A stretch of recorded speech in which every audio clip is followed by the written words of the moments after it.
Voy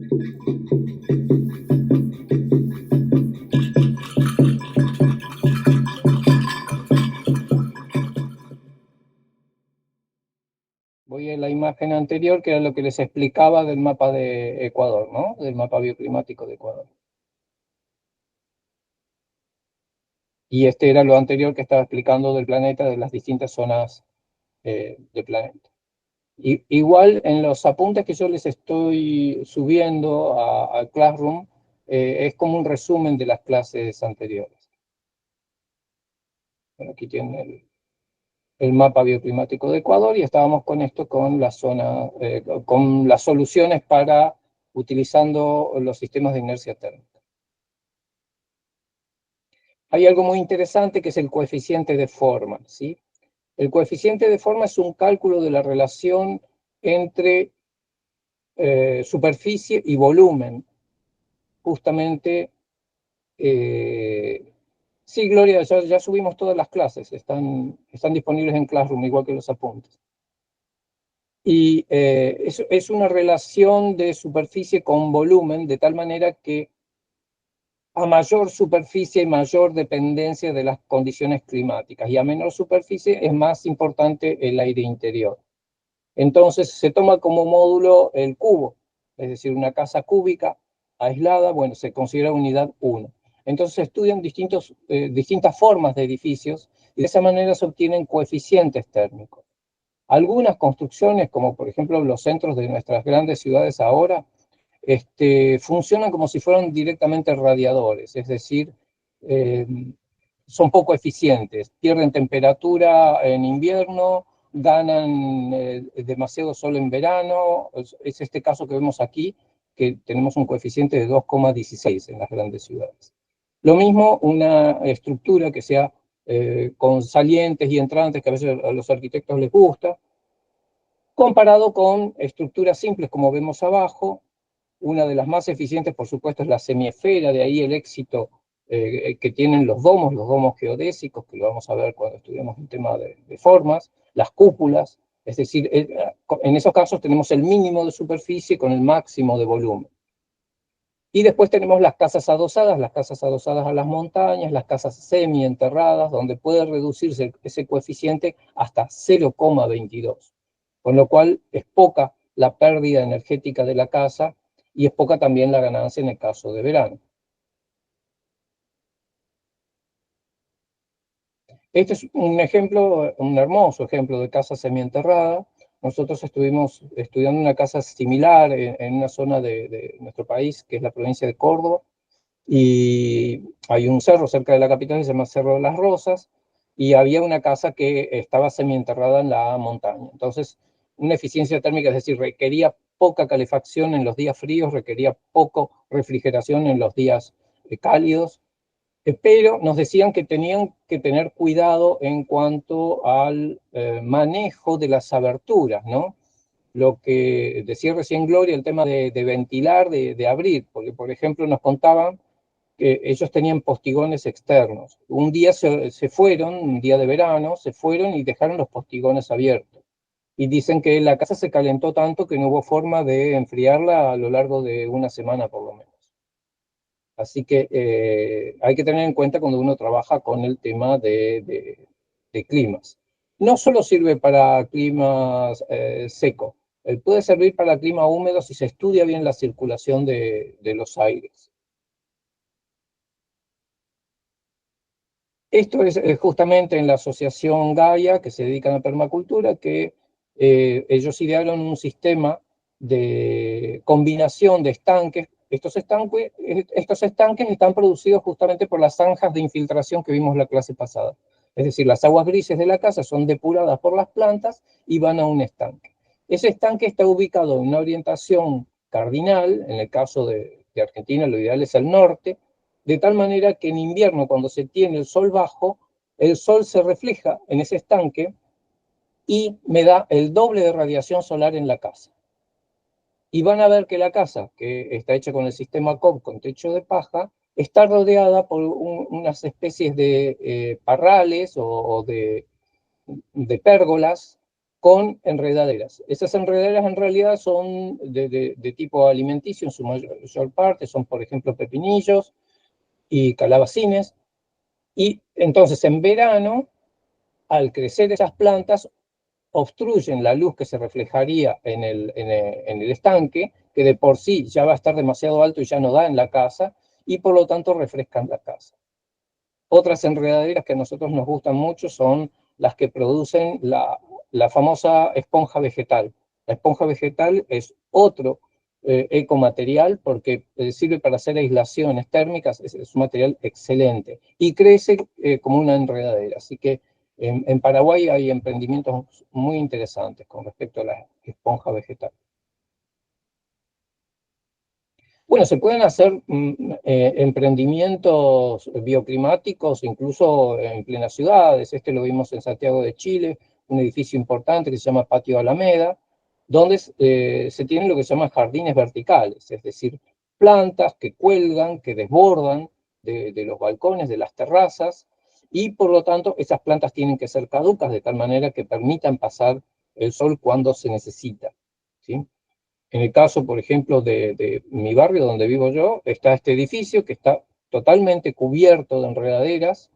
Estas enredaderas se llaman ampelopsis o enamorada del muro. Por algo tiene ese nombre. Y en invierno pierden completamente la hoja. Este es el mismo edificio en invierno. Entonces ahí el sol llega directamente a los muros y disminuye la necesidad de calefacción.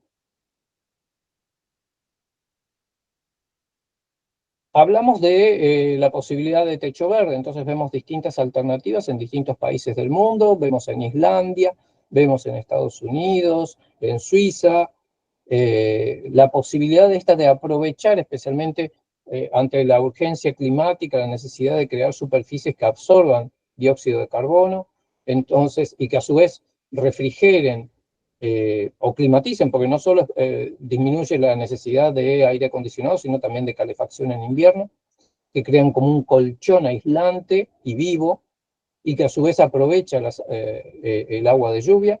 Eh, Incluso en algunos países tendría que ser obligatorio, si todavía no lo es. Aquí tienen el sistema que se usa habitualmente. Aquí tengo un ejemplo de uno de estos materiales, es un geotextil, es el que está allí, es un geotextil que se pone como barrera justamente para que las raíces de las plantas no atraviesen la capa aisladora y no empiecen a perjudicar el material de abajo. Entonces lleva una gama de tierra fértil. Lo ideal es utilizar plantas autóctonas, estudiarlas para ver si se adaptan a tener una profundidad baja para que justamente no consuman tanta cantidad de agua, porque las plantas autóctonas están acostumbradas ya al régimen de lluvias que hay en el sitio. Otra alternativa es riego por goteo, armar un sistema de riego por goteo en la terraza o en el techo de la casa. Y otro sistema muy práctico para el que no quiere complicarse la vida es armar bancales con huerta directamente sobre el techo. Entonces, eso es una forma de techo verde. Esto es en Lutherbach, Alsacia, una escuela técnica que van probando justamente distintas variedades de planta, cada uno de los sectores tiene un color, cada alumno ha sido asignado uno de estos canteros, por decir así, en el techo para experimentar. El sistema de drenaje, siempre se necesita una canaleta para poder justamente prever eso. En general, nosotros no recomendamos usar el agua de lluvia que proviene de techos verdes para beber. ¿Por qué? Porque es ácida. O sea, todo el agua que pasa por componentes orgánicos se acidifica. Entonces sí se puede usar para descarga de inodoros, de sistemas sanitarios, para ducharse, para lavar la ropa, pero hay que tener en cuenta incluso para el riego porque no a todas las plantas les gusta el agua ácida. Bueno, también quería mostrarles un ejemplo. Tuvimos la oportunidad en Alsacia de recorrer las casas de un famoso arquitecto bioclimático, Mathieu Winter, que hace estas casas fabulosas. Aquí aprovecha el coeficiente de forma, del lado más expuesto de la casa pone formas curvas y del lado que tiene que captar más la energía solar pone formas más complejas. Una idea interesante de él es que para economizar energía en la producción de la madera, él utiliza madera sin el cepillado final. Es decir, uno la toca y es áspera. La madera no está pulida directamente. Y usa un sistema parecido al que les comenté de los uruguayos. Es decir, él preenvejece a la madera. En este caso está la madera bastante recién colocada, deja pasar unos meses y después recién la protege. Este es el otro lado de la casa, para los franceses, el mejor lado de captación del sol es el sur. Recuerden que ustedes en Ecuador tienen poca variación, tienen la mitad del año el sol en el norte y la otra mitad del sol en el sur. Así que hay que diseñar para eso, hay que hacer una especie de casa simétrica, ¿no? Estos son los otros tipos de casas. Están viendo las imágenes, ¿no? ¿Se ven bien? Sí, sí, se ve. Bueno. Este es el sistema que yo les dije de ecohousing, es decir, es un complejo de 4 casas unidas que comparten determinadas funciones. Por ejemplo, las 4 casas tienen una guardería en la cual los niños se van turnando, o sea, los adultos se van turnando para cuidar a los niños. Está compartida la lavandería, está compartido el comedor, de tal manera que todos comen juntos, es hermoso, ¿no? Nosotros tuvimos la oportunidad de hablar con los ocupantes, desayunar todos juntos y compartir experiencias. Incluso este arquitecto, buena idea para los arquitectos jóvenes de este curso, es que él se hace responsable de sus construcciones. Entonces, ¿qué hace? Hace reuniones periódicas con sus clientes. Es decir, él se reúne, los convoca y se comparten ideas. Y de hecho, en estos sistemas de cohousing, cada uno, por ejemplo, si alguien descubrió una forma de reciclar el agua, bueno, lo comparte con los vecinos. Es una vida comunitaria prácticamente. O si alguien va a llevar, porque en muchos de estos lugares, tanto de Alemania como de Francia, no hay un sistema de recolección de residuos. Uno tiene que ir a llevar el residuo. Entonces depende de uno. Fíjense la educación social que tienen. Entonces a veces uno dice, voy al sitio de reciclaje. ¿Quién tiene material para darme? Y él hace un viaje y lleva las cosas de sus vecinos también. Este es el estudio para esta misma construcción que hizo él del recorrido del sol a lo largo del año. Fíjense, para cada ventana, para cada abertura, él estudió el movimiento del sol. Una de las herramientas típicas, especialmente de la construcción con barro, utilizadas en bioclimática, es el muro trombe. El muro trombe es un muro que funciona como un calefactor. Básicamente es una superficie oscura, habitualmente es de barro pintado de algún color oscuro, con una superficie de vidrio adelante, creando una especie de efecto invernadero de apenas unos 10-20 centímetros de ancho, y 2 ventilas, una abajo por la que entra el aire frío y otra arriba que es por la que sale el aire caliente, ¿no? El aire se calienta abajo y sale calentito arriba. Entonces es un sistema de calefacción especial para zonas frías. En el caso de hacer calor, fíjense que adelante tiene una pérgola. También se utiliza o plantas que pierdan la hoja en verano, perdón, en invierno, o directamente una cortina de esterillas que frene el sol. O sea, al muro trombe hay que pararlo, hay que frenarlo, porque es muy eficiente. Aquí tienen cómo funciona el muro trombe, lo que se explicaba. Incluso el muro trombe puede extenderse de tal manera que esos 20-30 centímetros que les dije pueden formar directamente un invernadero. Sí, Natalie, te escucho. Hola. Y buenas noches, perdón, es que me gusta mucho ese modelo de la pérgola añadida y es algo que he visto que últimamente, bueno, no últimamente, en los últimos, ¿qué será? 8 años he visto mucha construcción con pérgolas, o las casas o los dueños de casa están prefiriendo añadir pérgolas en espacios donde pues era un patio, ¿no? Sí, sí, sí, es muy interesante, no solo desde el punto de vista bioclimático, cuando hablemos del tema del Feng Shui, la pérgola es un espacio intermedio entre lo privado y lo público, o entre el jardín y el interior de la casa. Entonces, todo lo que es espacios intermedios, que la arquitectura funcionalista desde la década de 60 hasta nuestros días, lamentablemente, ha suprimido, habría que recuperarlo. Es decir, volver a construir con terrazas, con balcones, con verandas, son incluso espacios sociales. Por ejemplo, los cubanos, ellos delante de sus casas siempre tienen un espacio con el cual pueden socializar con los vecinos, con el que pasa caminando. No sé si alguno de ustedes estuvo alguna vez en Cuba. Los cubanos les encanta hablar con todo. Entonces, es un fenómeno social muy interesante. También lo vimos en Italia, porque en Italia, la puesta del sol, las abuelas sacan las sillas y empiezan a hablar unas con otras y con la gente que pasa, y los jóvenes se sientan para escucharlas. El, es, eh, es una pena, porque tengo entendido que pasa tanto en Argentina como en Ecuador, el tema de haber cedido la calle y estos espacios de comunicación a la inseguridad.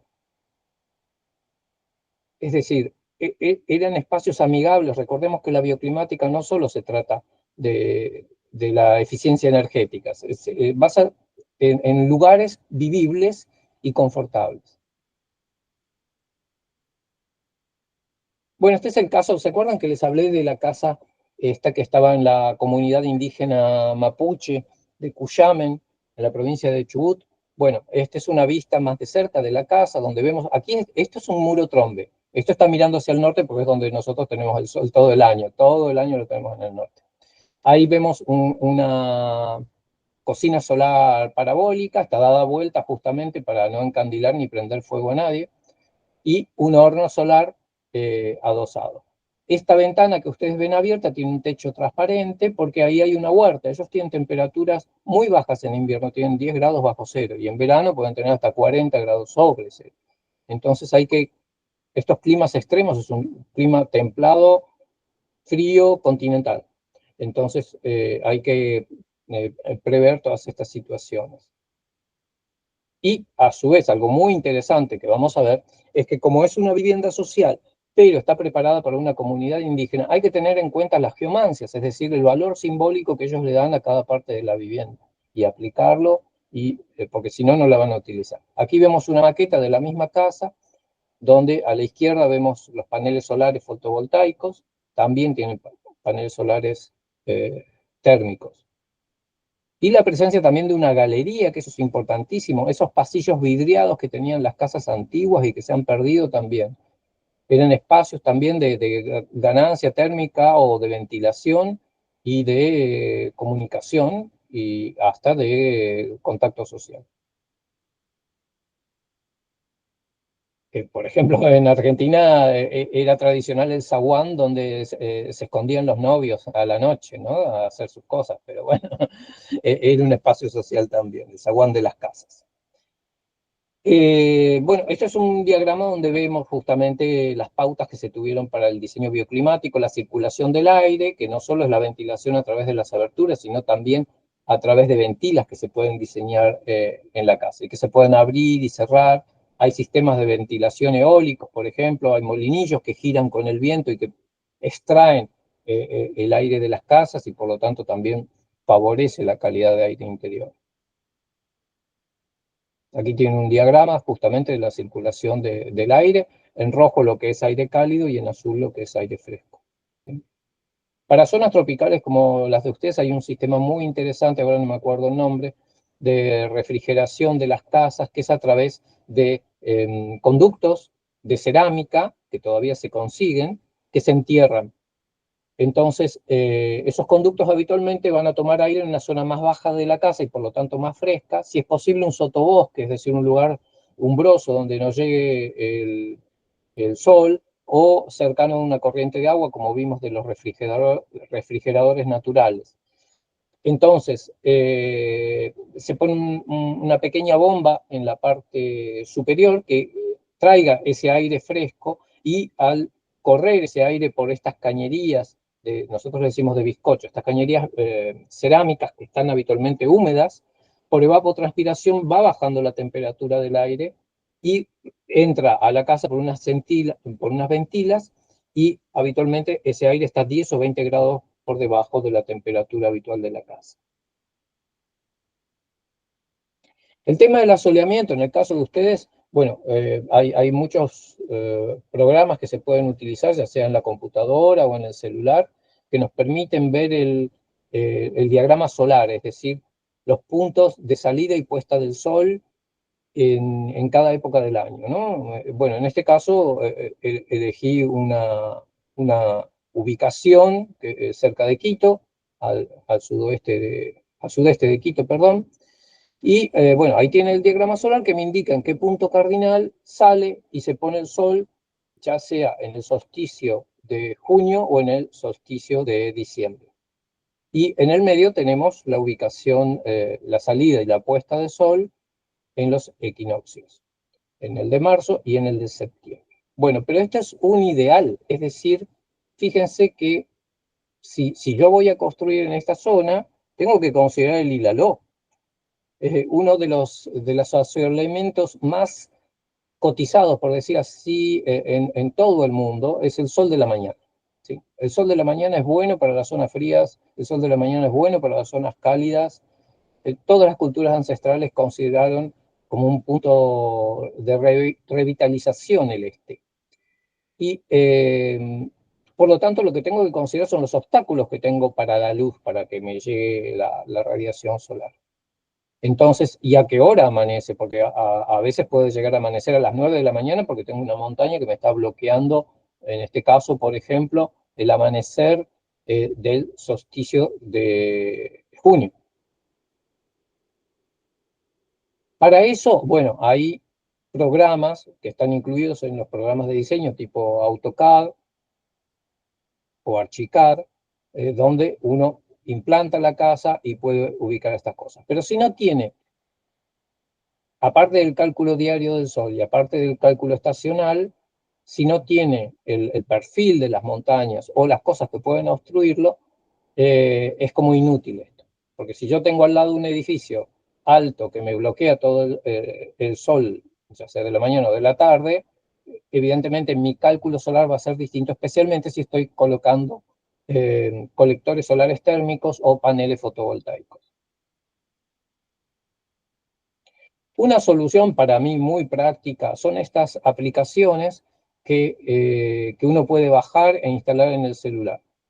Entonces, más allá de que estas dos aplicaciones, una es SunSeeker y la otra es SunSurveyor, estas dos aplicaciones que también la usan los fotógrafos para saber qué iluminación tienen en cada una de las escenas, aparte de darme el diagrama solar y aparte de dármelo en 3 dimensiones para saber qué altura alcanza el sol, por ejemplo, al mediodía en cada época del año, tiene para mí la mayor ventaja, que es lo que está a la izquierda, que es la realidad aumentada.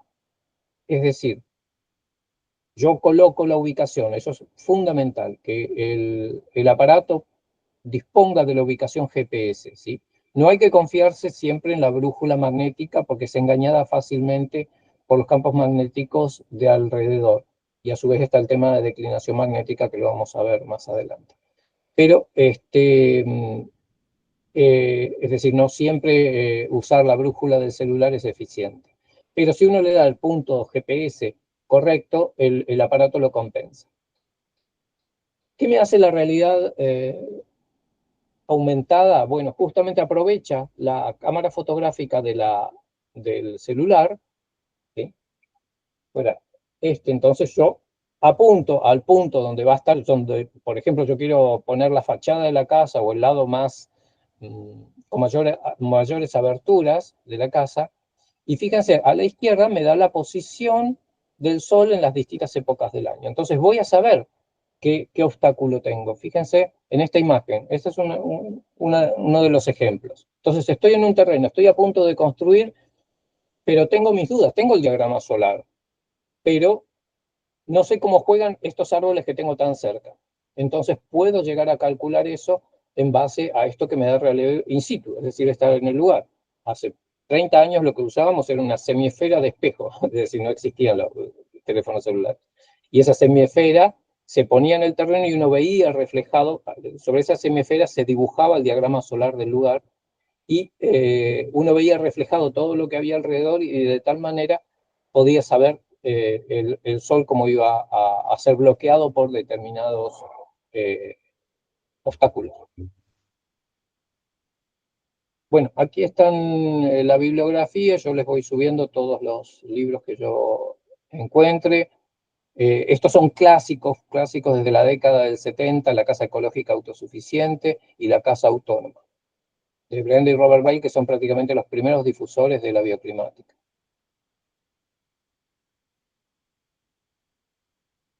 Vamos a...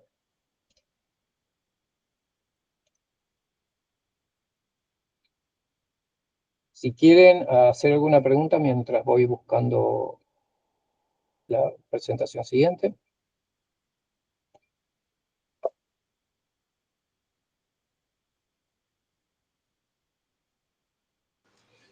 Yo quisiera saber si usted me podría recomendar alguna bibliografía como para arquitectura bioclimática, pero aplicado en unidades educativas o algo que se relacione que puede ayudarme en ese tema.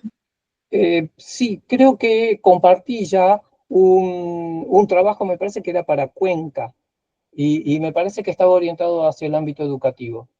Revísenlo, por favor, porque si no, lo tengo guardado en otro lado, pero sí, tengo un archivo, eso es una tesis de un arquitecto, de un doctorado de arquitectura, basado en arquitectura bioclimática para espacios escolares. Es muy interesante, pero ahora que lo mencionas, te comento algo porque, a ver, un poco este curso se trata no solo de transmitirles información y bibliografía y abrirles un poco caminos de investigación, sino transmitir un poco las experiencias que uno ha aprendido en todos estos años.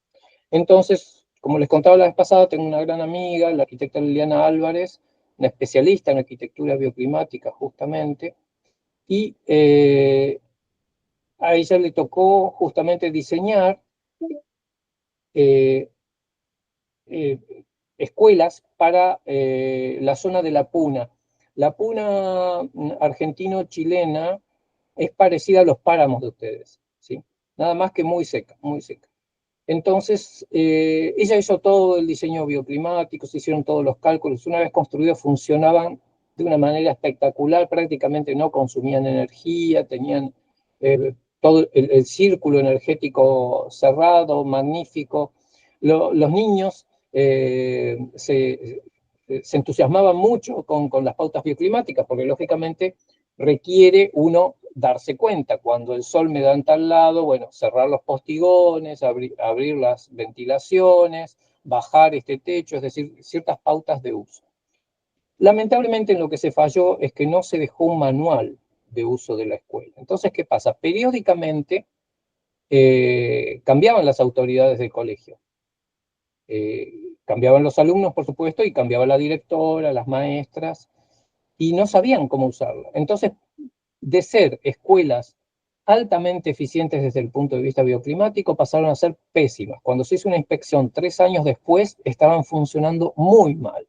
¿Por qué? Porque realmente el nuevo personal no sabía cómo manejarlo, no sabía hacer esto lógicamente, en las escuelas rurales y especialmente de frontera, no se tiene acceso a sistemas como en las ciudades, que puede haber un sistema domótico.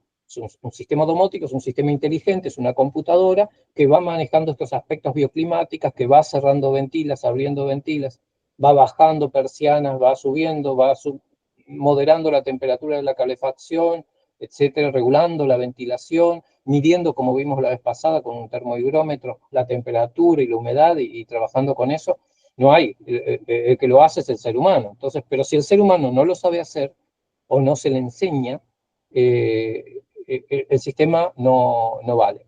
Así que si en algún momento tú tienes que hacer un proyecto educativo que considere estas pautas, por favor, armen un manual y que las sucesivas autoridades sepan cómo manejar esta máquina, porque en definitiva las construcciones son máquinas de vivir, en este caso máquinas de aprender, como son las escuelas.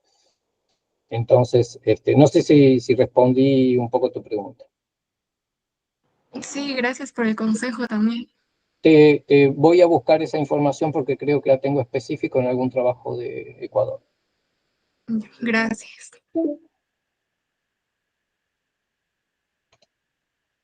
A ver qué me pasó aquí. Ahí dice que debo otorgar los permisos. Algo hice mal.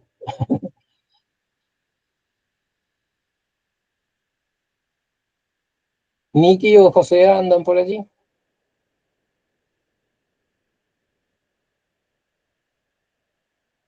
Sí, mi querido Claudio.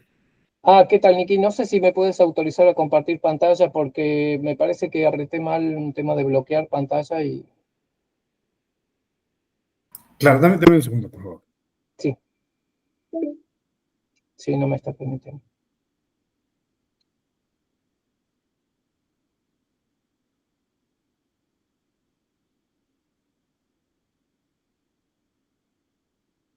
Si hay alguna otra consulta. Si no, mientras tanto les voy a hacer una introducción. O sea, hoy empezamos ya el tema de geobiología, estamos en la mitad del curso. La geobiología es una disciplina que se encarga de investigar todo aquello que tiene que ver con la salud y el bienestar en las construcciones. Entonces, incorpora desde conocimientos ancestrales hasta los últimos desarrollos técnicos. Y en la clase de hoy vamos a empezar a ver el tema de radiaciones, específicamente el tema de radiaciones ionizantes.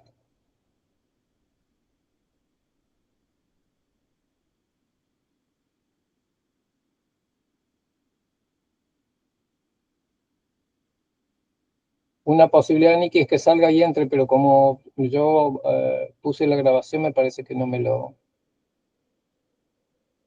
va a permitir. A ver si puede.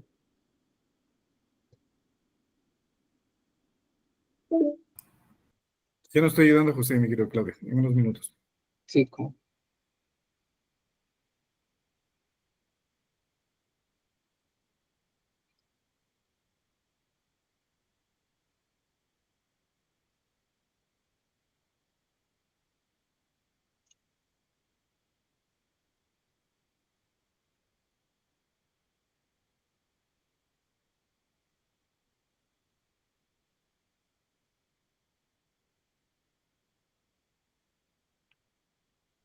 Yo aquí veo que tengo restringido, tengo todo bien, todo autorizado, pero no sé qué pasó.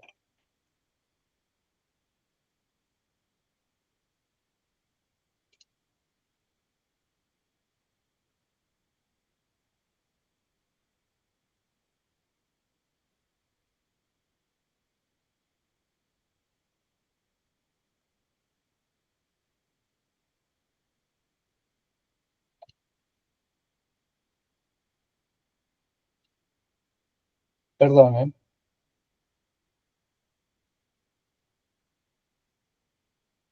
Bueno, mientras tanto, les voy contando un poquito qué es lo que estudia la geobiología. Entonces, vamos a ver en primer lugar lo que es radiación ionizante, que es la radiactividad. Ya vimos algunos elementos, pero bueno, vamos a ver más en profundidad el tema. Después vamos a pasar a contaminación electromagnética, es decir, cómo nos afectan las líneas de alta tensión, los transformadores de red, la propia instalación de las viviendas. Después vamos a pasar al tema de radiaciones telúricas, que es muy interesante. Y en las últimas clases veremos el tema de diseño armónico.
Ya lo solucioné, Nicky, gracias. Listo, maestro. ¿Se ve la pantalla? Sí se ve, muchas gracias. No, perdón. Bueno, seguimos entonces. Y vamos a hablar de las radiaciones ionizantes. Entonces, bueno, hay una clasificación de las radiaciones, ¿no? La radiación ionizante es la que conocemos como radiactividad. Hay fuentes naturales y fuentes artificiales. Habitualmente conocemos más las artificiales, pero a la geobiología le interesan mucho las fuentes naturales. La siguiente es la radiación no ionizante, no por eso es menos grave, son los campos electromagnéticos, que pueden provenir de fuentes externas o internas, como decíamos, y las agrupamos en campos eléctricos, campos magnéticos y microondas, que son las que usa la telefonía celular. Y por último, como les decía, las radiaciones cosmotelúricas, que incluyen el estudio de la influencia de las venas de agua subterránea, las fallas geológicas, y vamos a ver solamente dos redes de campo magnético natural, aunque hay más, de Hartmann y de Curry. ¿Sí? Hacemos una breve introducción a lo que establece la cosmología actual dentro de la ciencia, es decir, lo que la ciencia comprende del universo, ¿no? Entonces, todo lo que existe actualmente para la ciencia está encuadrado en un espacio-tiempo, es decir, en un continuo de espacio-tiempo. Dentro de esa red, por decir así, de espacio-tiempo, vamos a encontrar manifestaciones de materia, energía e información, ¿sí? Que de alguna manera son aspectos de una misma cosa, porque a partir de la famosa ecuación de Einstein, sabemos que la materia no es nada más que energía condensada, así que materia y energía serían una misma cosa, como la es espacio-tiempo, también otro desarrollo de Einstein. Y últimamente se está trabajando mucho por el concepto de información, que viene de un concepto de la termodinámica que se llama entropía, y los sistemas portadores de información también forman parte de este sistema de materia, energía e información. Son los tres aspectos que asume todo lo que existe. Dentro de la materia, bueno, se pueden estudiar a medida que uno va cada vez a instancias más microscópicas, desde las moléculas, los átomos, las partículas subatómicas, y ahora apareció, desde fines del siglo XX, este tema de la materia oscura que no se sabe qué es, se asume que quizás sean los neutrinos, que son unas partículas subatómicas, que le dan una masa adicional al universo que no tendría que tener de acuerdo al comportamiento que vemos de las galaxias. Y en cuanto a la energía, vamos a ver ahora, hay 4 fuerzas fundamentales, hasta ahora son las que reconoce la ciencia, y apareció también a fines del siglo XX la energía oscura, que es la que acelera la expansión del universo y no se sabe cuál es su origen. Y por último, el tema de entropía, que es la forma que tienen todos los sistemas de perder información a medida que transcurre el tiempo. Es decir, es como que los sistemas se van desorganizando y pierden energía, pierden incluso temperatura. Pasamos a ver las fuerzas fundamentales. Entonces, si nosotros observamos en la naturaleza, hay dos fuerzas que las percibimos inmediatamente. Una es la gravitatoria, es decir, por la cual un objeto se arroja y cae, por la cual nosotros estamos fijos sobre la superficie del planeta. Curiosamente, es la más débil de las fuerzas, así que lo que pasa es que la materia es muy densa y por lo tanto nuestro planeta, por ejemplo, atrae fuertemente a los cuerpos en su superficie y el alcance es hasta el infinito. Toda fuerza ejerce un campo, es decir, altera el espacio-tiempo de alguna manera. Y la energía dentro de esa fuerza es transmitida a través de una partícula según lo que se ha descubierto. Lo que pasa es que para la gravitatoria todavía no se ha descubierto la partícula, que en teoría se podría llamar gravitón. Pero bueno, se han descubierto las ondas gravitatorias, pero no la partícula asociada con esa onda. La fuerza electromagnética es la que vemos, por ejemplo, en la electricidad que usamos. La luz es un campo electromagnético, el alcance es infinito, y la partícula que transporta la energía electromagnética es el fotón, ¿sí? Luego tenemos la nuclear fuerte, La nuclear fuerte es la que hace que en el núcleo del átomo puedan estar juntos los protones, pese a que tienen la misma carga eléctrica, es decir, como vamos a ver dentro de la fuerza electromagnética, las cargas iguales se repelen, ¿sí? Y las opuestas se atraen. Entonces, en el núcleo del átomo tenemos todas cargas positivas y los neutrones que las separan, que no tienen ninguna carga. El tema es qué fuerza hay que hace que no se disgreguen. Bueno, esa fuerza es la nuclear fuerte. Y la partícula asociada con ese campo es el gluón. Gluón viene de la palabra inglesa glue, de goma, ¿no? De pegamento. La fuerza nuclear fuerte es la que se usa habitualmente en las centrales nucleares de fisión o en las bombas nucleares de fisión. En cambio, la nuclear débil es la que encontramos en la bomba de hidrógeno y en las centrales nucleares de fusión. Y se basa en la desintegración beta, que es el cambio de identidad de las partículas dentro del núcleo. Es la más fuerte, pero está concentrada, es decir, la distancia a la cual se ejerce esta fuerza es mínima, no sale prácticamente del núcleo. Y la partícula asociada es el bosón. Es muy interesante los desarrollos en la última década del siglo XX de la búsqueda del bosón de Higgs, que es el que le da masa a las otras partículas.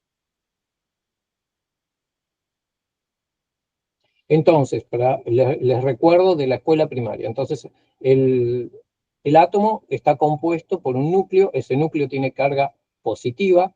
En el núcleo hay o solo protones o protones y neutrones, ¿sí? De tal manera que se preserva la carga positiva. Muy lejos de ese núcleo están los orbitales, que son nubes de probabilidad de existencia de electrones. Es decir, hablamos de probabilidad de existencia porque no se puede determinar específicamente los parámetros, es decir, la velocidad, el movimiento y la ubicación exacta de un electrón. Lo que se tienen son nubes de probabilidades.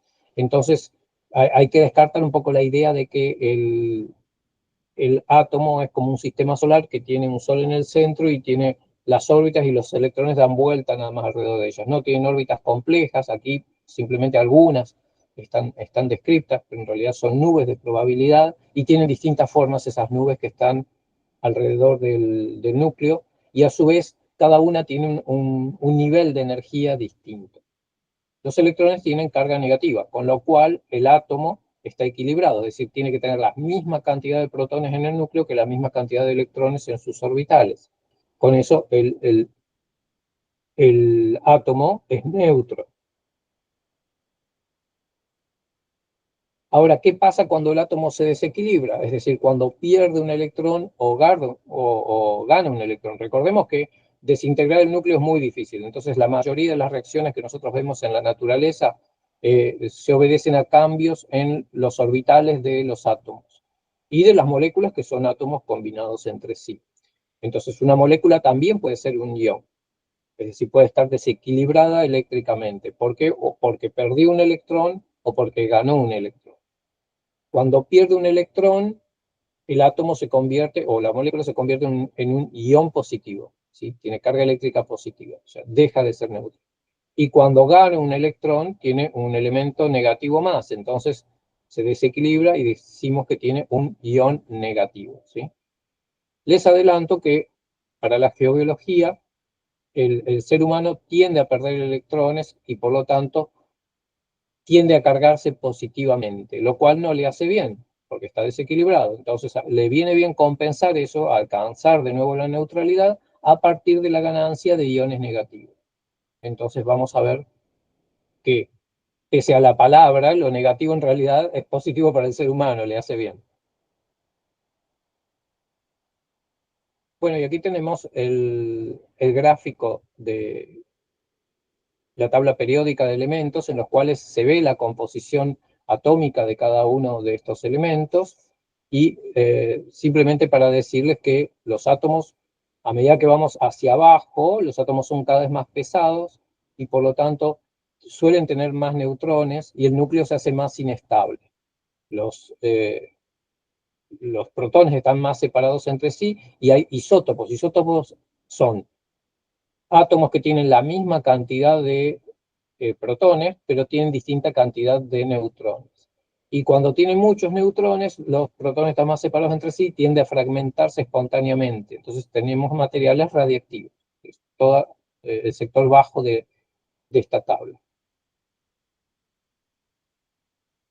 A su vez, hacia el centro tenemos materiales más reactivos, es decir, que tienden o a perder electrones, lo que decimos que son electropositivos, y los que tienden a ganar electrones o que son electronegativos. ¿Qué son las radiaciones ionizantes? Bueno, son,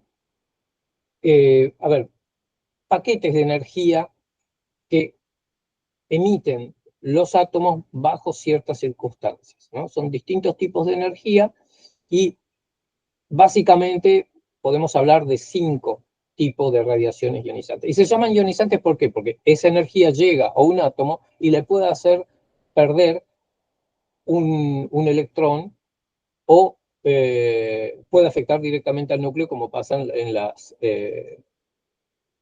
las centrales nucleares o en las explosiones nucleares.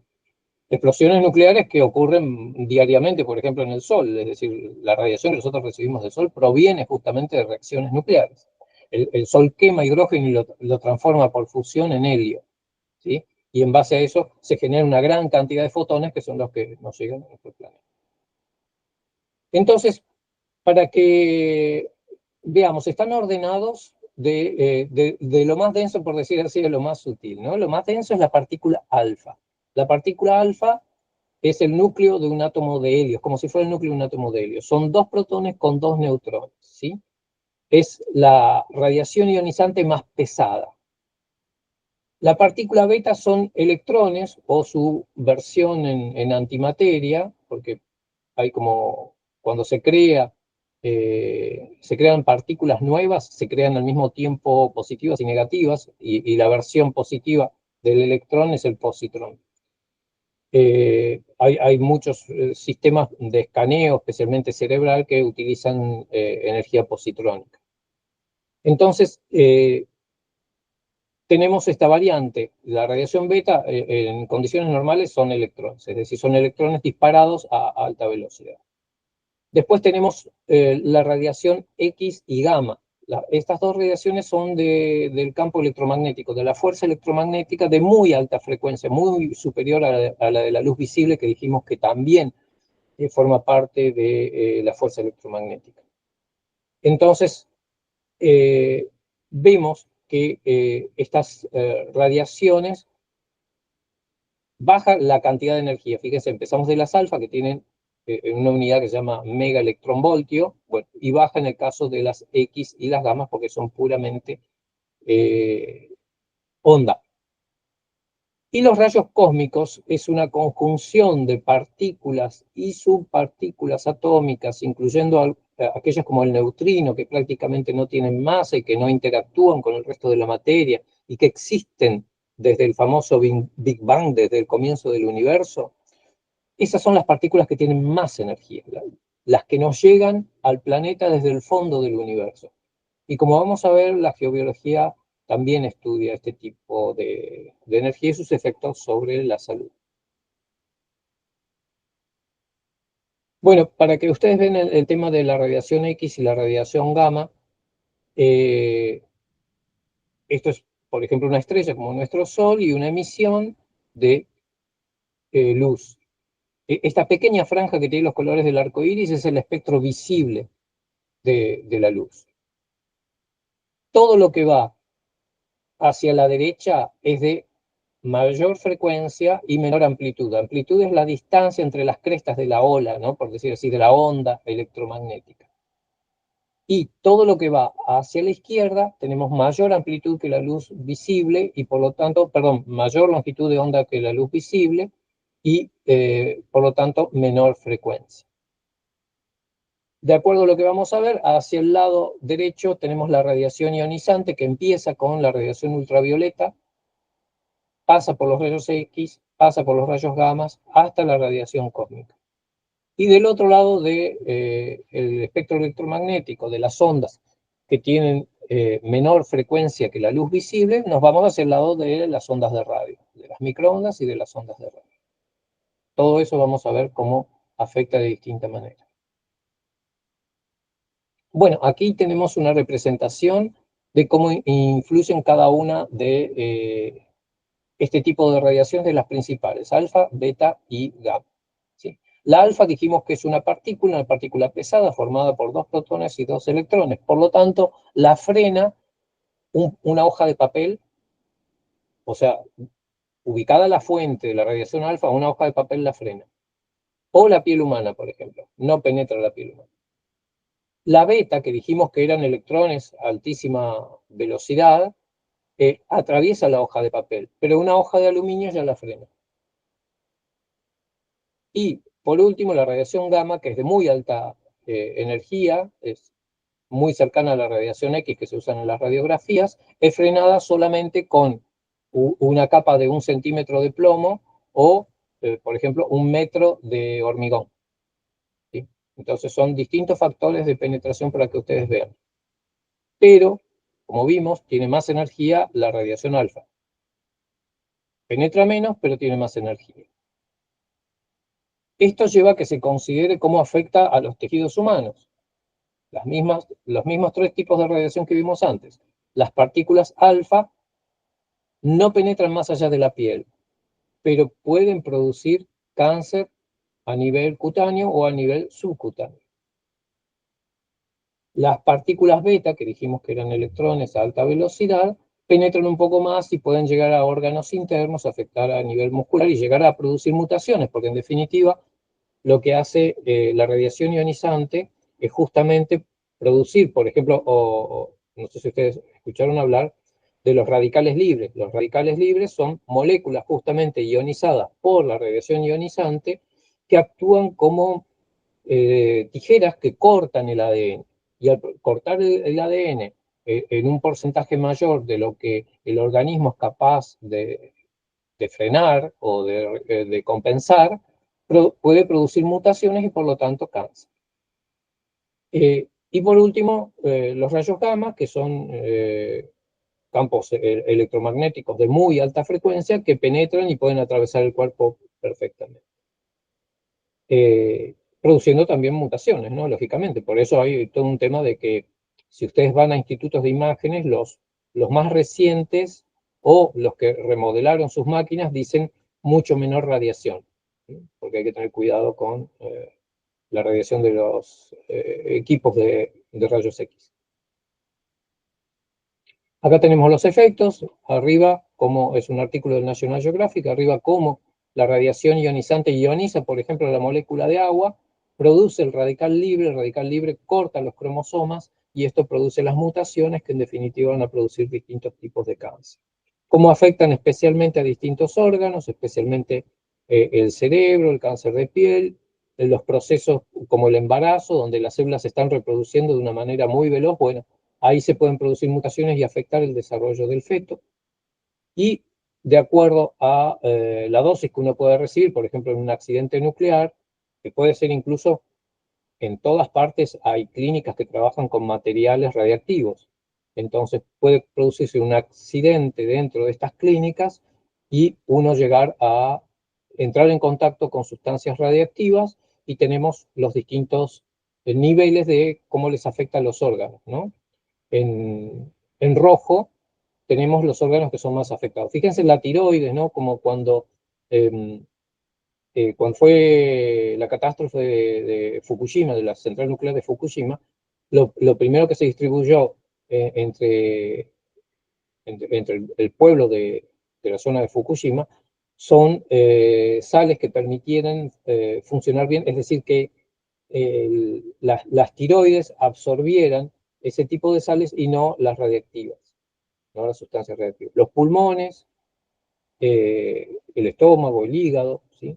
Y después le siguen los órganos que están en amarillo y último, los que están en verdes que son más afectados. Entonces uno dice, uy, ¿dónde puede haber radiactividad que a uno le afecte? Bueno, vamos a ir viendo. Pero uno no está exento de encontrarse con excepciones y tener altos grados de radiactividad en lugares domésticos. Nos pasó, por ejemplo, en un apartamento de 2 clientes, y él había sido funcionario de una central nuclear aquí en Argentina. Y resulta que cuando estudiamos su casa, fuimos con el contador Geiger y nos daba muy alto uno de los estantes. Entonces, bueno, fuimos buscando material por material cuál era, y había una especie de trofeo que tenía una radiactividad impresionante.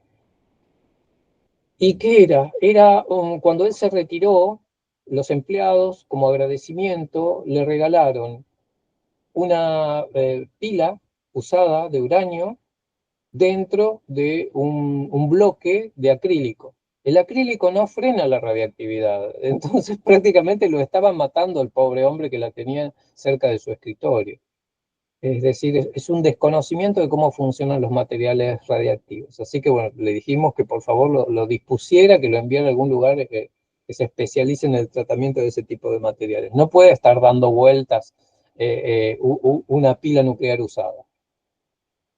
Porque no sé si ustedes saben, por ejemplo, el uranio tiene distintos grados de purificación, pero cuando el uranio termina de ser usado por una central nuclear, se convierte en plutonio, que es el material que se usa para las bombas nucleares. Bueno, aquí también tienen distintas dosis y órganos que son afectados por la radiación, y fíjense la médula ósea es en el caso de una fuerte irradiación. ¿Qué significa esto? Cuando la exposición no es crónica, sino que es aguda, cuando uno recibe todo ese golpe de radiación instantáneamente. Todos recibimos algún tipo de radiación ionizante a lo largo de nuestras vidas y a lo largo del año, pero los que trabajan, por ejemplo, en una central nuclear, ahí me acordé, sales de yodo es lo que se les da a las personas ante un accidente nuclear. Y ellos llevan un dosímetro. Un dosímetro es una especie de tarjeta que registra cuánta radiación se recibe. Pero ahí hay un engaño, porque lo que se hace es el promedio de radiación que se recibe durante el año. Lo mismo los pilotos de aerolíneas reciben mucha radiactividad de origen cósmico. Entonces también ellos tienen dosímetros, y una vez que se calcula la dosis que están recibiendo de acuerdo a la altura del vuelo, se les da vacaciones. Y eso es una trampa, porque eso es para armar las estadísticas, es decir, para que el promedio dé bien. Pero si se recibió una dosis fuerte por un accidente imprevisto y en pocos minutos se recibió mucha radiación, eso no lo revierte en unas vacaciones.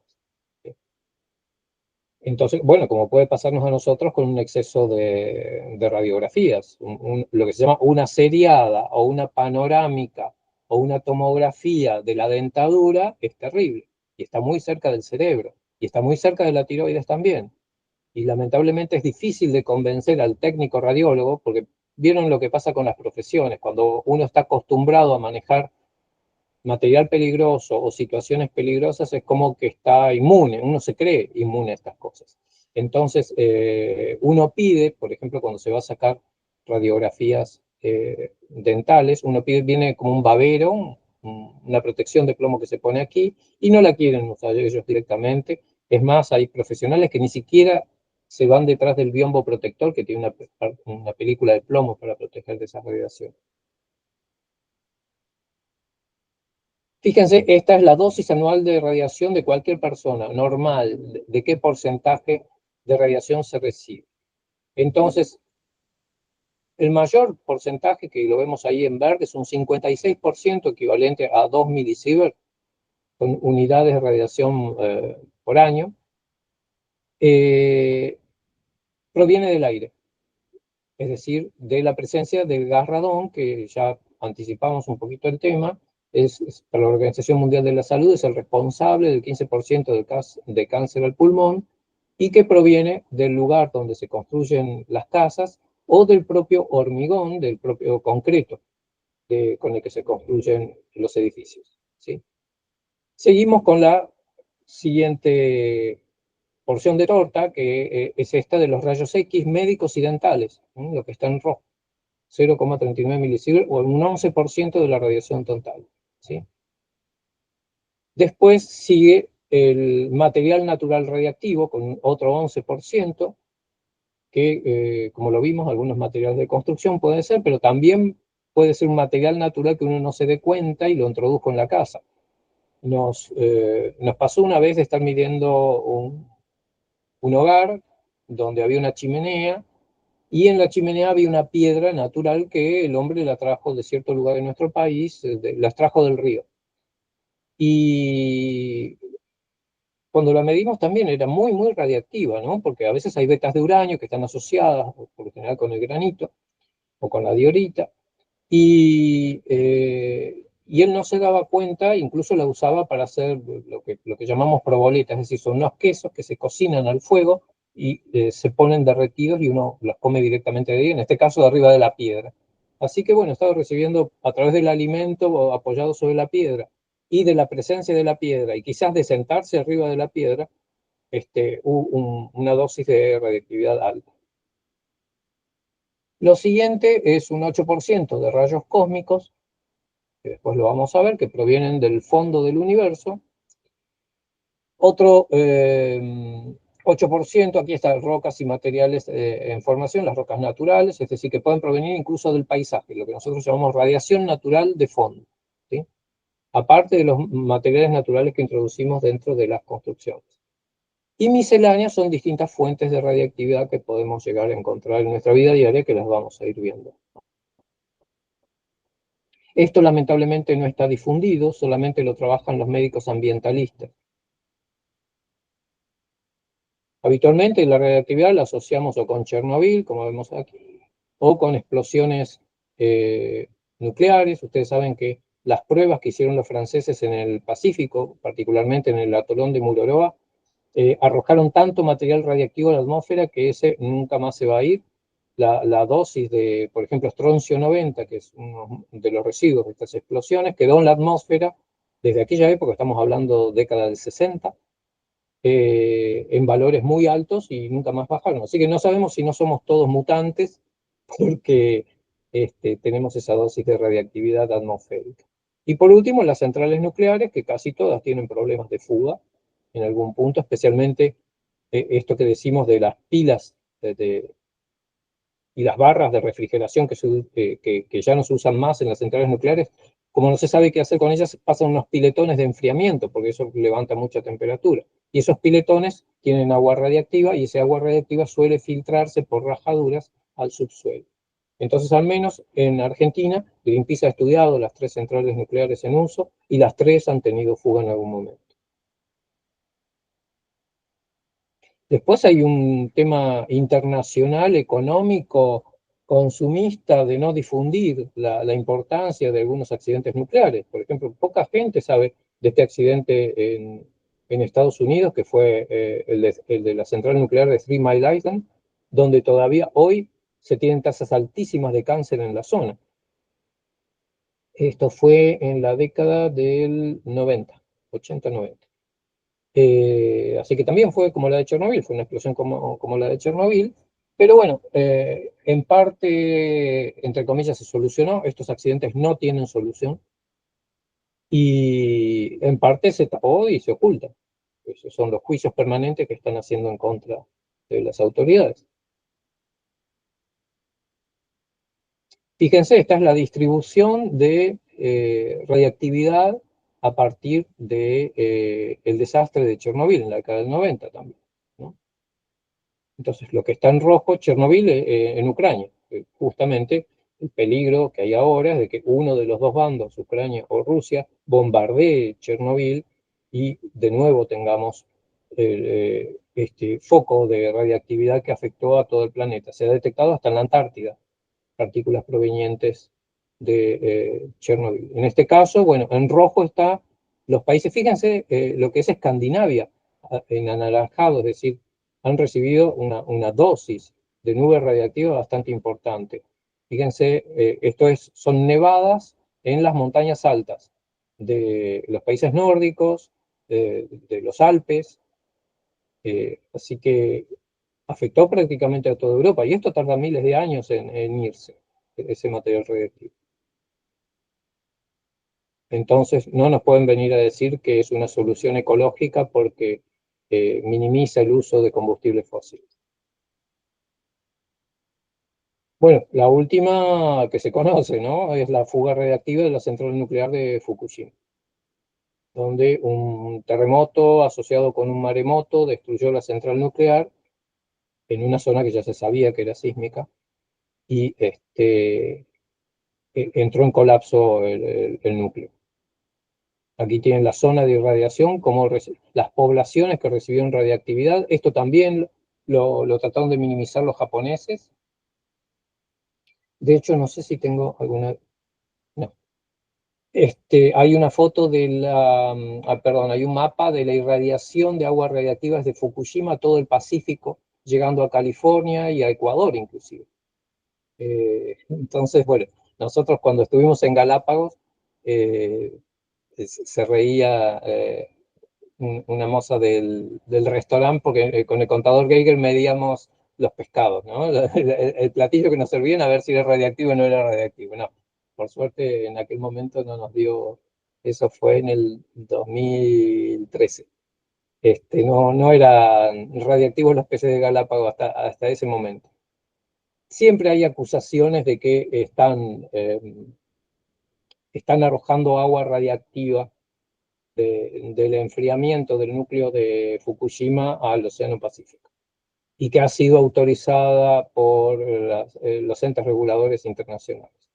Pero bueno, Japón por lo menos ha recibido dosis muy grandes la población. Bueno, como les decía, tenemos estas fuentes radiológicas. Lo que hay que entender esto es que el aparato de rayos X que se usa para radiografía dental o para una tomografía o una radiografía de tórax, no tiene material radiactivo en su interior. Es decir, lo que tiene es un tubo de rayos catódicos que proyectan, porque dijimos que es una fuerza electromagnética, la radiación X de muy alta frecuencia. Entonces, proyecta esa radiación en un haz y eso atraviesa los distintos tejidos y se refracta en los más sólidos. Entonces, hay una placa de plomo que impide que vaya más allá y teóricamente las paredes de estos consultorios de rayos X tendrían que estar revestidas en plomo también. Eso tiene que seguir la reglamentación nacional vigente. Quiere decir que no hay problema en el aparato, sino en el funcionamiento. En esos casos nosotros vamos y estudiamos el aparato a ver si no funciona mal o si está mal hecho el blindaje del espacio y el médico, que es el que más recibe radiación, o el técnico, porque el paciente va, recibe una radiografía y no vuelve hasta dentro de unos meses. Pero el médico por ahí saca 20, 30 radiografías por día. Entonces hay que tener en cuenta eso. Y qué radiación está recibiendo. Entonces también vemos si está funcionando eficientemente la capa de plomo. Distinto es el liquidito verde que nos dan para tomar para hacer lo que se llama las radiografías de contraste. Es un líquido verde, habitualmente o amarillo, que nos hacen tomar como 1 litro. Ese material es radiactivo, ¿sí? Y por eso en los lugares que trabajan como corresponde van a ver que les dan un folleto en el cual dan instrucciones específicas de, por ejemplo, cuando se va al baño, que no tiene que ir nadie atrás, cómo se tiene que limpiar los sanitarios, el tema de la ropa interior, que no se puede lavar en un lavarropas junto con la ropa interior de otra persona, porque entonces quedan todos contaminados. Yo por estudios que se hizo mi madre, pude medir realmente, es impresionante la radiactividad que tiene la ropa interior y la orina de las personas que se han hecho algún estudio de rayos X con contraste, con alto contraste. Bueno, entonces, ¿qué cantidad recibimos de rayos por día? Entonces, esta persona que es muy atlética está recibiendo 30.000 átomos de radón, polonio, bismuto, plomo radiactivo se desintegran por hora en los pulmones, dando lugar a partículas alfa, beta y rayos gamma. Unos 15 por 10 a la 6, es decir, 15 millones de isótopos de potasio 40 decaen por hora dentro de cada individuo, dando lugar a partículas beta y algunas que emiten rayos gamma. Similarmente, unos 7.000 átomos de uranio natural se desintegran por hora, liberando partículas alfa. Esto, por ejemplo, se estudia en arqueología. ¿Por qué? Porque dentro de la antropología forense uno puede analizar la radiactividad de aparte del carbono 14, que es un material radiactivo que se va degradando y que sirve para fechar, hay otros materiales radiactivos que se acumulan y que cada lugar del planeta tiene una dosis distinta, de tal manera que uno puede saber dónde vivía esa persona o de dónde provino, en base a, o un alimento de dónde proviene, en base a esa composición de átomos radiactivos. Bueno, más de 2 por 10 a la 8 rayos gamma provenientes del suelo y materiales de construcción atraviesan una persona cada hora, es decir, lo que llamamos radiaciones telúricas y radiaciones de los materiales. Y cada hora unos 100.000 neutrones y lo que dice 400.000 rayos cósmicos secundarios inciden sobre la persona. Así que estamos expuestos permanente a la radiación ionizante. Y esa es la razón por la cual no hemos vuelto ni a la Luna ni a Marte. Porque por largos periodos de permanencia, o sea, piensen ustedes los astronautas que fueron en las misiones en la década del 70, habrán estado 2 o 3 días, pero ahora lo que se pretende es que queden meses o años en estaciones. Y el viaje mismo llevaría más de un año ir a Marte y volver.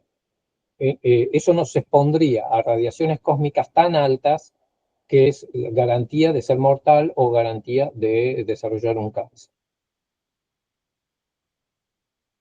Entonces, lo que se llama dosis media anual equivalente efectiva, que habitualmente se mide en milisievert o en microsievert, también tenemos una composición de un total de 3.000 microsievert, 2.000 vienen del radón y su progenie, es decir, de los derivados del radón, de la familia, de lo que se llama el decaimiento del radón. O sea, fíjense que es la fuente principal del radón, por eso nosotros hacemos mucho hincapié en el estudio del radón. Otros radionucleidos depositados, es decir, otras fuentes de radiación internamente, 390. Radiación terrestre, que es lo que nosotros llamamos radiaciones telúricas, 280. Radiación cósmica, 320. Y radiactividad cosmogénica, esto es muy interesante, es la radiación de fondo que quedó del Big Bang, de lo que la ciencia considera el origen del universo. Entonces tenemos un total artificial, si lo separamos, de 600 microsievert. Bueno, hablamos de materiales radiactivos, ¿no? Hablamos del granito que puede estar en las paredes, puede estar en la montaña sobre la que asentamos la casa. Hablamos del granito de la encimera, mesada o mesón, como lo llamen ustedes, que puede ser radiactivo o no, ojo, puede haber alguno que no sea radiactivo. Pero todos tienen alguna dosis extra con respecto a la radiactividad de fondo. Siempre hay que comparar con la radiactividad natural de fondo. Pero también en nuestras construcciones tenemos otras fuentes artificiales de radiactividad. Entonces vamos a ir viendo algunas simplemente para asustarlos un poco. Una es todos los detectores de humo tienen americio 95. ¿Sí? El americio es un material radiactivo y se tiene justamente para, por ionización, captar las partículas de humo que están ionizadas y activar un sistema eléctrico de alerta. Si uno lo abre a este aparato, van a encontrar una cápsula que dice precaución, material radiactivo. El problema es que nosotros cuando vamos a edificios grandes o edificios industriales o a escuelas, lugares como puede ser un teatro, un cine, y hay de estos tipos de aparatos, es verificar que no esté roto. ¿Por qué? Porque se pudo haber roto la cápsula que contiene este material y estar depositado en el suelo. Entonces lo que hace uno, mide la radiactividad debajo del aparato. ¿Y cómo se puede romper? Bueno, a veces un pintor trabajando con una escalera no se dio cuenta y le pegó un golpe.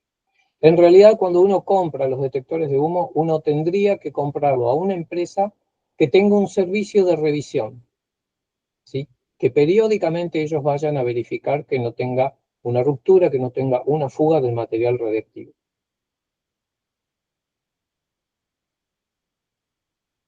Otros materiales radiactivos, bueno, en su momento, los que hay actualmente no son radiactivos, pero en su momento los números luminosos que tenían incluso las imágenes religiosas o los números de los relojes son radiactivos porque contienen radio, ¿sí? radio, el número atómico es 88, el número isotópico que sería la masa del radio, es 226. ¿Sí? ¿Qué más tiene el radio? Bueno, el caolín que por ejemplo mi padre lo utilizaba, ¿no?, para sellar las cañerías de plomo, que ya de por sí eran tóxicos, entonces se utilizaba el caolín, que es una arcilla que resulta que es radiactiva.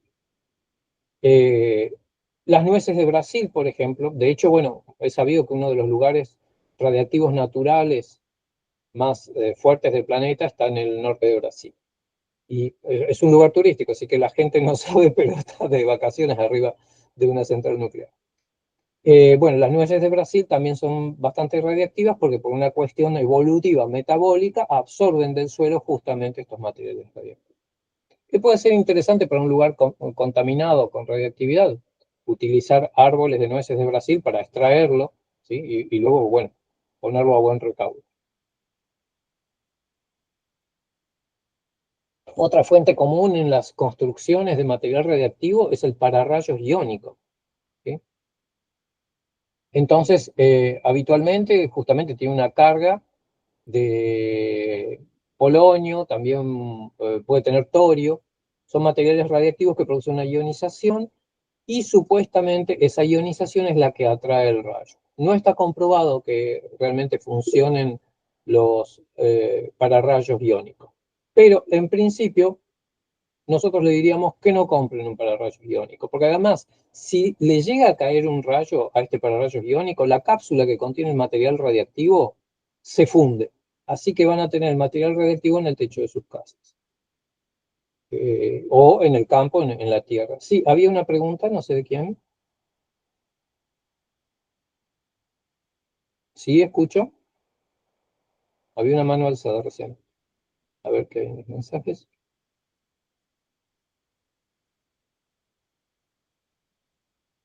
Bueno, sí. Si después me dicen... Bueno, volvemos a ver el gráfico entonces.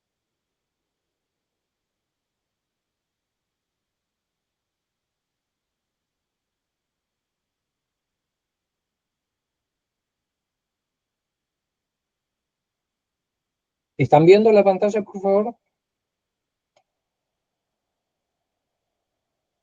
¿Alguien que me diga si se ve la pantalla? Sí, sí se Sí, ve. Sí se ve en la pantalla. Gracias.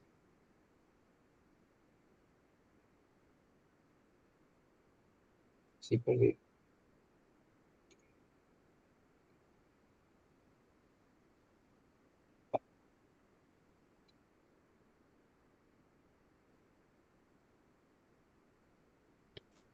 Un momento, por favor.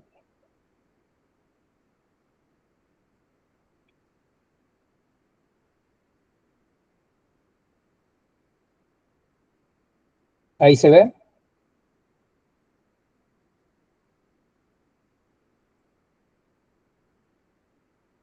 ¿Se ve la nueva imagen, por favor? Un farol se tiene que ver.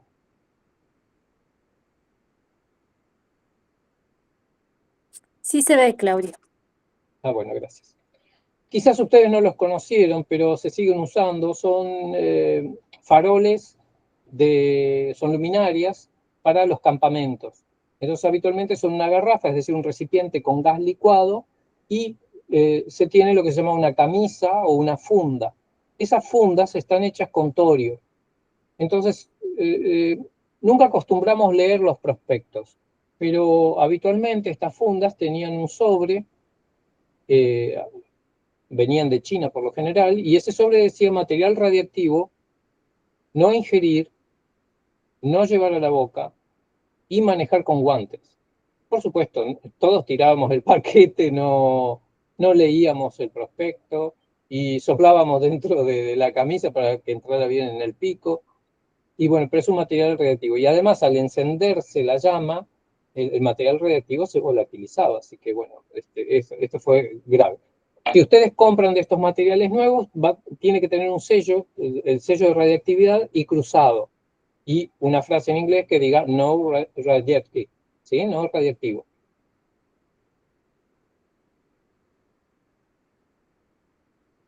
dos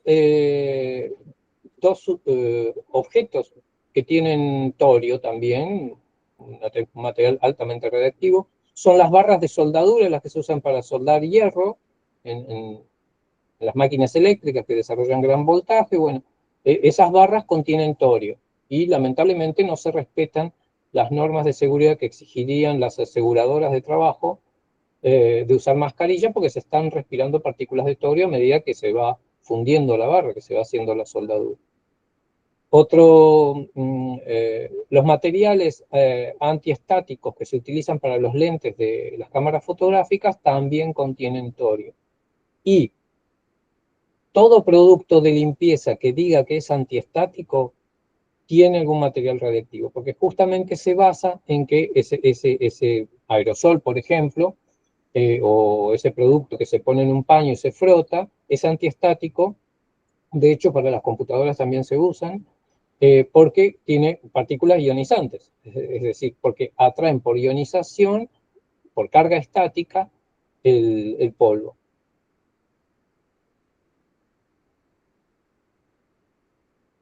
No se asusten, especialmente ustedes que son exportadores. Todas las bananas que comemos en Argentina vienen de Ecuador.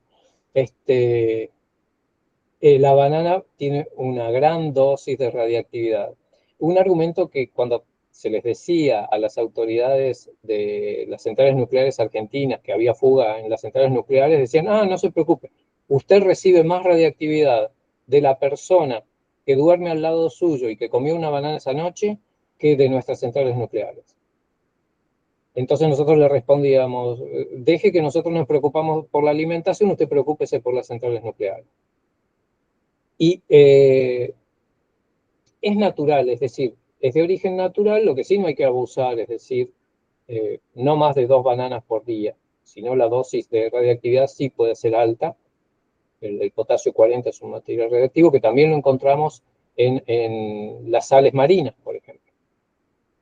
Entonces, ese potasio 40 se puede ir acumulando en el cuerpo y puede dar algún problema de carcinogénesis. Pero eso es por un exceso, cuando uno come toneladas, por decirlo así. Otro factor también es que los cuerpos se acostumbran a sus alimentaciones. Piensen ustedes que hay especies que viven en ámbito radiactivo. Se está estudiando mucho unos microorganismos que se llaman tardígrados y que son resistentes incluso a las radiaciones cósmicas, pueden vivir en el espacio sin ningún problema. Entonces, de hecho, por ejemplo, en Argentina se exporta la piel del ñandú. El ñandú es como si fuera el avestruz africano, pero la versión argentina. Y la piel de las patas del ñandú frena también las radiaciones cósmicas. Por eso se exporta para hacer el traje, el lado interior de los trajes de los astronautas. Entonces, una dieta sana, natural, y a su vez pertenecer a familias que durante generaciones hayan tenido un mismo sistema de alimentación, seguro que hizo que uno genere los antioxidantes, que son los que revierten el efecto de la radiación ionizante, que el cuerpo genere los antiionizantes, los antioxidantes necesarios. Bueno, el famoso Sensodyne o Sensodyne, como le llamen ustedes, que es un dentífrico, una crema dental para los que tienen sensibilidad dental, suele tener, no en todos los casos, pero suele tener estroncio 90. ¿Sí? Esto me hace acordar, cuando yo era chico existía una serie que se hacía con marionetas y se llamaba Joe 90. ¿Y por qué se llamaba Joe 90? Porque justamente a raíz de las explosiones nucleares de los franceses, en la narrativa de esta serie, era un niño que era súper inteligente porque había recibido una dosis extra de estroncio 90 y lo había hecho súper inteligente. No es así el caso del estroncio 90, si bien se acumula en el cerebro, no necesariamente produce una mutación favorable. Y ciertos productos como esmaltes de uñas que brillan en la noche o que brillan con la luz ultravioleta, o pigmentos, lo que nosotros llamamos brillantinas, que se ponen en el cuerpo, suelen tener este material radiactivo. No todos, o sea, hay reemplazos y se buscan esos reemplazos. Bueno, y uno de los últimos aparatos que se usa mucho en decoración es una lámpara de plasma, ¿no? Basada en principios descubiertos por Tesla. Entonces es un voltaje de varios miles de voltios y se crea una diferencia de potencial entre el centro de esta esfera y la superficie plástica. Entonces, esto produce una descarga eléctrica dentro del gas que lo ioniza fuertemente y entonces proyecta radiación X y gamma. Ese mismo efecto de los rayos catódicos, antes de que vinieran los televisores LED, por supuesto, antes estaban los LCD y antes estaban los de plasma y antes estaban los de tubo de rayos catódicos. Se consideraba una de las peores cosas que había dentro de nuestros domicilios, el televisor. Y especialmente no había que dejar que los niños se acercaran a la pantalla. ¿Por qué? Porque la pantalla producía mucha radiación X. Y entonces había forma de comprobarlo, porque eso era un efecto del tubo de rayos catódicos que estaba atrás. Se ponían películas de fotografía, en la época que la fotografía era de papel, bueno, se ponía en negativo sobre la pantalla y se veía cómo se velaba por los rayos X. Bueno, tenemos contaminación, perdón, más que contaminación, sí, la contaminación la traen las mineras. Es decir, la naturaleza se encargó de ubicar los materiales radiactivos en el lugar que le corresponde a lo largo de millones de años sin que afecte a otras especies. Pero cuando uno empieza a explotarlo, evidentemente lo que se volatiliza, el polvo, especialmente de la explotación a cielo abierto, es sumamente nocivo. Y como les decía antes, por estas tecnologías ancestrales que estamos tratando de reconstruir, de encontrar la razón por la cual los pueblos de la antigüedad y los pueblos originarios actuales perciben los campos energéticos, los lugares sagrados suelen coincidir con lugares altamente radiactivos. Entonces hay todo un movimiento, por ejemplo, en las montañas negras de Estados Unidos, hay un conflicto con las reservaciones indígenas, porque justo sus lugares sagrados es donde quieren hacer minería. Lo mismo pasa en Australia, los lugares sagrados de los aborígenes australianos son los lugares que se están destruyendo con la minería, y lo mismo en Argentina, en el caso de la quebrada Humahuaca en Jujuy, en el noroeste nuestro.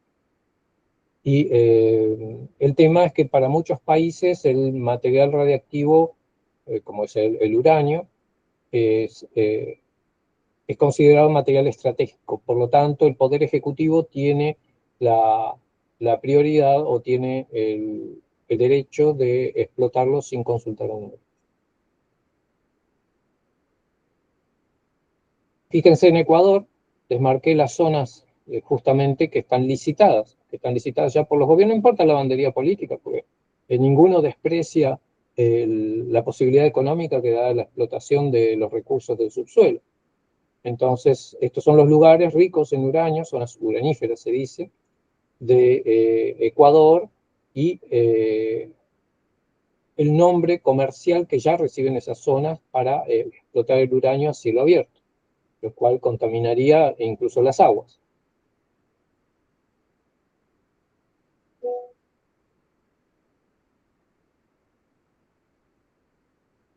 La radiactividad natural también se puede medir in situ en los terrenos. Entonces, esto tenemos un estudio hecho en la provincia de Chimborazo, donde vemos en rojo las zonas más radiactivas y en verde las zonas menos radiactivas. Y fíjense qué interesante, el Taita Chimborazo es muy radiactivo, pero la Mama Tungurahua es bajamente radiactiva. Así que esto es probable que haya hecho que los pueblos en contacto con la naturaleza y capaces de interpretar y de que sus cerebros registren estos campos sutiles de energía, hayan asociado lo que es más radiactivo con lo masculino y lo que es menos radiactivo con lo femenino. Y por lo general en la naturaleza siempre se trata de alcanzar un equilibrio, es un principio de simetría. Entonces están de a pares. Entonces están Mama Tungurahua con Taita Chimborazo, en este caso dos focos que vemos, uno en Chambo y otro en San Gerardo. Y otros dos focos asociados, por ejemplo, a Azuay y Letrapungu. Letra Pung sería el masculino y Ushuaia el femenino. Y están muy cerca, lo cual la zona intermedia tiene que ser muy interesante. Entonces, bueno, esto nos puede ayudar a hacer una lectura incluso de los sitios sagrados. Lo ideal es que no se enteren las grandes mineras. Hablábamos del gas radón. El gas radón en Estados Unidos y, por ejemplo, en Suiza, Austria, Alemania, lugares sobre los Alpes, es obligación antes de construir estudiar el gas radón en el terreno. Y si se va a adquirir una propiedad, obligan las aseguradoras al servicio de los bancos antes de dar una hipoteca a evaluar el gas radón. Y para eso existen detectores de gas radón, detectores permanentes que tienen una alarma y otros que son muestras que se pueden llevar a un laboratorio, que se toman a través de una aspiradora y esas muestras se llevan a un laboratorio para analizar. Entonces, a la izquierda también del National Geographic vemos los distintos puntos por los cuales puede entrar el gas radón cuando la casa ha sido construida sobre un lugar donde hay fallas geológicas o donde hay vetas de granito. Entonces, ahí vemos cómo pueden entrar por las fisuras, por lugares mal sellados, que la losa del piso esté mal sellada con respecto al suelo, que las ventilas estén mal ubicadas, que los ductos de conducción no estén aislados con respecto a las losas. Inclusive el gas radón es soluble en agua, así que puede ser que el agua también esté contaminado, como fue un caso que tuvimos que estudiar en Argentina, que se suponía que tenía una alta dosis de radiactividad el agua. Siempre el agua termal suele ser más o menos radiactiva. Hay valores aceptables y valores no aceptables, pero como viene de profundidad y este gas proviene del subsuelo, muchas veces el agua radiactiva trae el gas radón en disolución. Entonces el tema es evaluar también si esa fuente es natural o es artificial, o alguien que está, por ejemplo, explotando una cantera de uranio, aprovechó y no procesó los residuos como corresponde, como me tocó el caso de medir en La Rioja, y asociarlo con el agua que ya de por sí era radiactiva, que es un agua termal. Entonces, en esos casos hay que buscar registros de medición antes de que la empresa hiciera su explotación del uranio. Bueno, como ustedes ven, la EPA, la Agencia de Protección Ambiental, tiene un informe sobre el gas radón. Yo voy a ver de subírselo porque ni bien subió el gobierno de Trump, toda esta información pública de estos factores contaminantes en los cuales él no cree, se suprimieron de las entidades que dependen del gobierno. Entonces, bueno, por eso yo soy medio obsesivo con respecto a guardar la información. Para mí la información, si puede estar en papel, incluso mejor, ¿no? Y hablamos de la radiación cósmica, de la que viene los rayos cósmicos que llegan a la Tierra vienen principalmente de nuestra propia galaxia, del centro galáctico y de explosiones de supernovas, es decir, de estrellas ya viejitas que no les queda otra cosa que hacer que explotar. Y viene un 10 o un 11% de la radiación cósmica proviene del Big Bang, de este origen del universo. Ahora bien, el sistema solar entero está protegido. Esto es lo que han descubierto estas fabulosas naves espaciales que partieron en la década del 70 y ya salieron fuera del sistema solar y descubrieron que tenemos capas protectoras, capas de campo magnético y capas de partículas cargadas que protegen a todo el sistema solar de la radiación que proviene de la galaxia. Así que gran parte de esta radiación, si no existieran estas capas, llegaría de una forma tan violenta sobre nuestro planeta, por ejemplo, que no sería posible la vida en él, ¿no? Y no se hubiera formado la vida en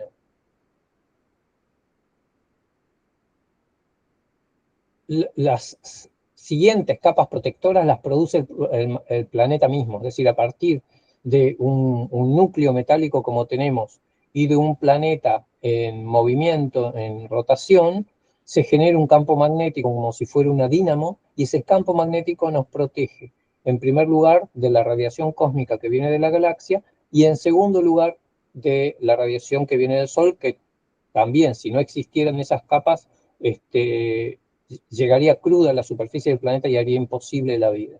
Siempre se especula que en algún periodo de máxima actividad solar, como el que estamos ahora, puede haber una explosión solar tan grande que borre nuestra capa de protección y elimine toda la vida en superficie. Pero bueno, son versiones apocalípticas que roguemos que no sucedan.